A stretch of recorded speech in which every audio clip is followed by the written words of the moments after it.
بسم اللہ الرحمن الرحیم۔ السلام علیکم معزز سامعین و سامعات، میں آج آپ لوگوں کی خدمت میں کچھ عرض کرنے کے لیے حاضر ہوئی ہوں۔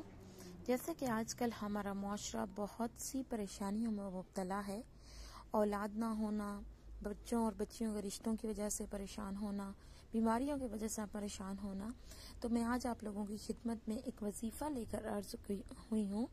یہ بات یاد رکھیے گا کہ اللہ کریم کے پیارے محبوب علیہ الصلوۃ والسلام کی ایک حدیث مبارکہ ہے کہ جتنے بھی انسان کے اوپر حالات آتے ہیں، چاہے وہ اچھے ہوں یا برے، وہ اللہ رب العزت کی طرف سے آتے ہیں۔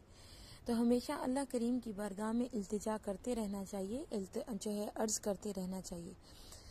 تو میں آپ لوگوں سے ابھی وظیفہ عرض کروں گی کہ جس کے پڑھنے سے، ہر نماز کے بعد پڑھنے سے اللہ رب العزت کی ذات آپ کے بچوں، بیٹیوں اور بیٹوں کے لیے رشتوں کی ایسی جگہ سے وہ مدد فرمائیں گے کہ آپ خود حیران رہ جائیں گے۔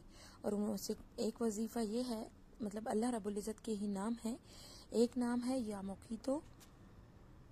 مقیتو یا فتح ہو، یعنی قبول کرنے والا، دعا کو قبول کرنے والا اور کھولنے والا۔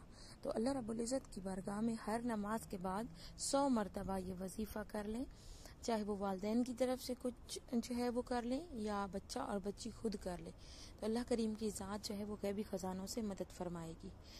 جب بھی آپ کا یہ وظیفہ آپ کریں تو اول و آخر 3 مرتبہ یا 11 مرتبہ درود پاک پڑھ لیجئے اور مجھے اپنی دعاؤں میں یاد رکھیے۔ اگر آپ کو میری یہ ویڈیو پسند آئے تو میرے چینل کو لائک، شیئر اور سبسکرائب ضرور کیجیے گا اور مجھے رکھیے گا اپنی دعاؤں میں یاد۔ اس پاک رمضان المبارک کا صدقہ اللہ کریم ہم سب کی زندگیوں میں آسانیاں پیدا فرمائے۔ السلام علیکم ورحمۃ اللہ وبرکاتہ۔